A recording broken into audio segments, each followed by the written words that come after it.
श्राद्ध पक्ष की दशमी, एकादशी और द्वादशी, इन 3 तिथियों पर एक रोटी में थोड़ा सा मीठा रखकर सोमक पितृ का नाम लेकर यदि गाय को खिला दिया जाता है, तो अगर कोई पूर्वज प्रेत योनि में भी पड़ा हुआ होता है, भटक रहा होता है, जिसको पिंड नहीं मिला, जो अचानक मर गया होता है, अधोगति में चले गया होता है, उस जीव की मुक्ति दशमी श्राद्ध पक्ष की, एकादशी श्राद्ध पक्ष की और द्वादशी श्राद्ध पक्ष की, ये 3 दिन सोमक पितृ का नाम लेकर रोटी में, पूड़ी में मीठा रखकर अगर गाय को खिला दिया जाता है ये 3 दिन तक, तो वो पितृ कभी भटकते नहीं है, उनको मुक्ति प्राप्त हो जाती है मोक्ष में।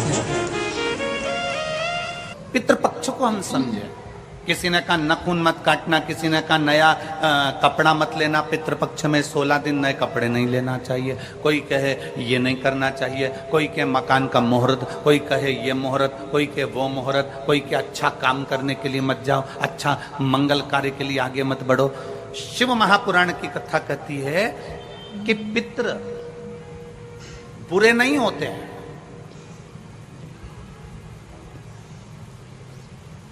पितृ बुरे नहीं होते हैं। आज लोगों के मन में बड़ा भय हो जाता है। व्हाट्सएप खोलो, फेसबुक खोलो, तो ब्राह्मणों के लिए लोग कमेंट्स करना प्रारंभ कर देते हैं कि अब श्राद्ध पक्ष चालू हो गया, ब्राह्मण जीमने के लिए जाएंगे। कोई ब्राह्मण की तुलना कौवे से कर देता है, कोई कुछ कह देता है, कोई कुछ कह देता है। ना,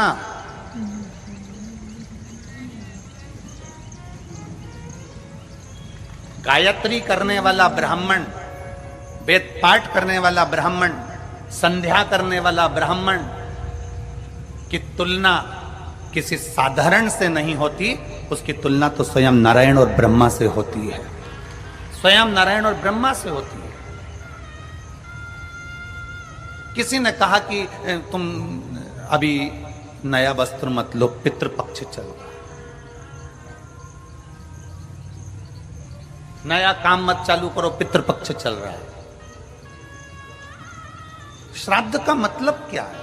श्राद्ध का मतलब है आपकी पूर्ण श्रद्धा, आपका पूर्ण विश्वास, आपका पूर्ण भरोसा, पूर्ण श्रद्धा, पूर्ण विश्वास, पूर्ण भरोसा।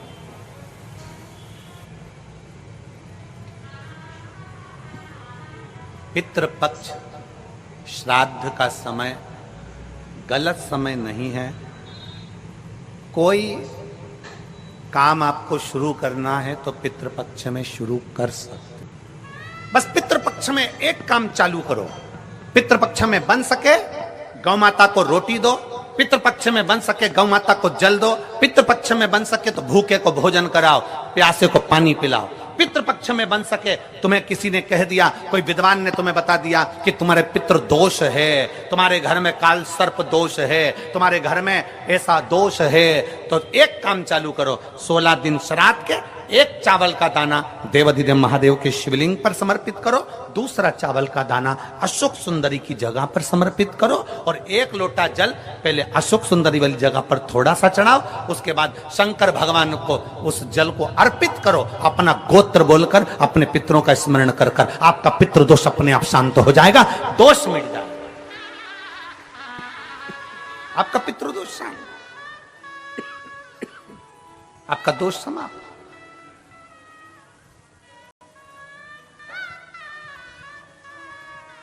एक चावल का दाना शिवलिंग के ऊपर, एक चावल का दाना अशोक सुंदरी के ऊपर। और जल कहां चढ़ाना है? पहले जम के बोलो जरा, आवाज नहीं आई, जम के बोलो जरा, अशोक सुंदरी की जगह। और फिर जल कहां चढ़ाना है? शिवलिंग के ऊपर, शंकर बाबा क्या बोलकर? अपना गोत्र। जिसको गोत्र नहीं मालूम उसको एक चीज मालूम होना चाहिए, शंकर का नाम, श्री शिवाय नमस्तुभ्यम, ओम नमः शिवाय, नमः शिवाय, गौरी शंकर। शिव महापुराण की कथा कहती है, दक्ष प्रजापति के पुत्रों को देवऋषि नारद ने भजन में लगा दिया। एक बेटी हुई जिसका नाम था स्वधा। क्या नाम है उसका? जम के बोलिए जरा, स्वधा। जितने लोग कथा सुन रहे हैं आस्था चैनल पर, पंडाल में, फेसबुक, यूट्यूब पर, तर्पण शिव महापुराण में इस नाम का उच्चारण 5 बार आप लोगों को करना है। ये स्वधा दक्ष प्रजापति की बेटी है और पितरों की धर्म पत्नी है।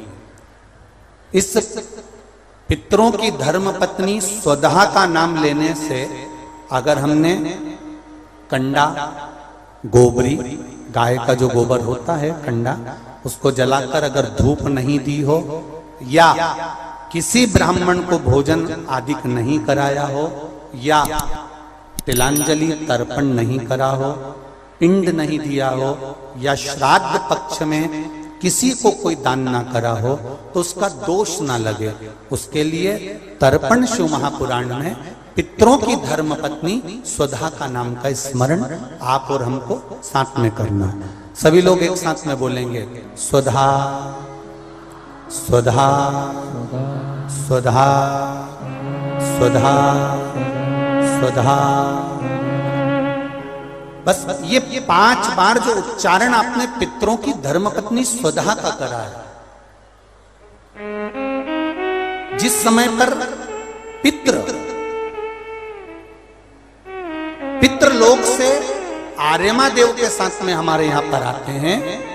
और मेरा बहुओं से निवेदन है, बेटियों से निवेदन है, माताओं से निवेदन है, मान लो आपको कोई ब्राह्मण देवता ने कहा कि आपके यहां पितृदोष है, आपको कह दिया कि पितृदोष है, तो आपको घबराना नहीं है कि महाराज जी मुझे क्या करना पड़ेगा। पितृदोष है, एक चावल का दाना घर में से लीजिए, हथेली पर रखिए, पानी का जो मटका होता है, हंडा होता है, पानी का जो मटका है, हंडा है, जहां पर रसोई घर में तुम पानी रखते हो, उस हंडे के पास में, मटके के पास में उस चावल के दाने को लेकर जाइए, अपने पितरों का स्मरण कर कर स्वधा स्वधा स्वधा स्वधा स्वधा 5 बार बोलकर शंकर भगवान के शिवलिंग पर, तुम्हारे घर में शिवलिंग हो तो घर में, और अगर मंदिर में शिवलिंग हो तो मंदिर में, उस चावल के दाने को चढ़ा दीजिए। कैसा भी पितृदोष होगा समाप्त हो, मात्र स्वधा का स्मरण बहुत।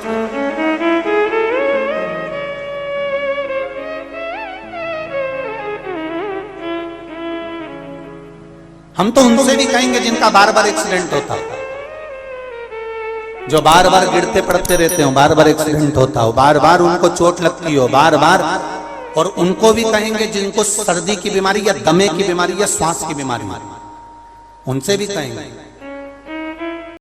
कि श्राद्ध पक्ष में एक चावल के दाने का प्रयोग स्वधा नाम से अवश्य करें।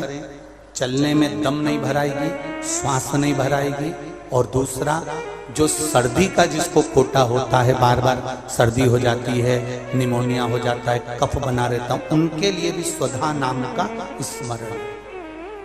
महाराज स्वधा नाम का स्मरण। दक्ष प्रजापति के घर में बेटी का जन्म हुआ जिसका नाम था स्वधा। स्वधा का जन्म लेते ही स्वधा श्वेत वस्त्र को धारण करती थी।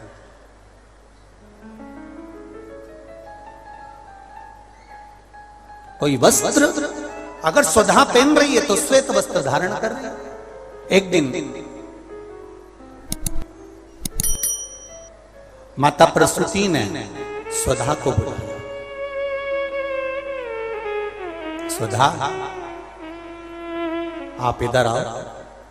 स्वधा आई, हाँ मां। बेटी, जब घर में इतने सारे आभूषण हैं,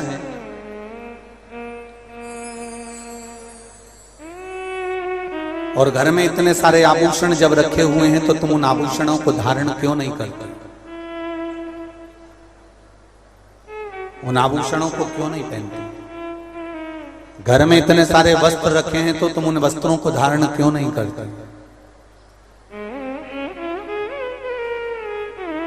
स्वधा कृति है मां। संसार सागर में जब किसी के प्राण छूट जाते हैं और प्राण छूटने के बाद वो जीवात्मा अगर अच्छी जीवात्मा है तो वो देवलोक चली जाती है। जो बुरी जीवात्मा है वो भटकती रहती है, भटकती है। मां उन जीवात्माओं के कल्याण के लिए मैं श्वेत वस्त्र धारण करता हूं। श्वेत वस्त्र, श्वेत चावल का दाना, श्वेत दूध, श्वेत दही, श्वेत शकरखंड, श्वेत पुष्प, श्वेत जनेऊ, श्वेत वस्त्र, ये मेरे शंकर भगवान को अति प्रिय लगते हैं। उसका कारण है कि उनको पितरों को मुक्ति देना पड़ती है, पितरों को मोक्ष देना होता है। आज एक प्रश्न किसी ने सीहोर ऑफिस में भेजा है कि गुरुजी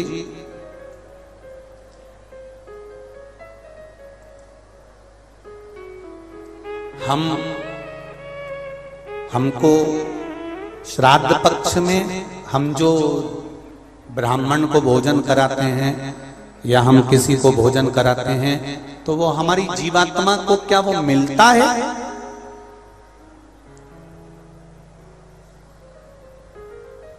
क्या विचार है भाई अशोकनगर वालों? बोलो जरा जल्दी से। प्रश्न भेजा है किसी ने। हम अगर किसी ब्राह्मण को भोजन करा रहे हैं, हम किसी को भोजन दे रहे हैं तो वो हमारी जीवात्मा को मिलता। 3 प्रश्न हैं और तीनों प्रश्न का उत्तर जरा देखिएगा, बड़ा ध्यान रखना। और जिसने प्रश्न करा है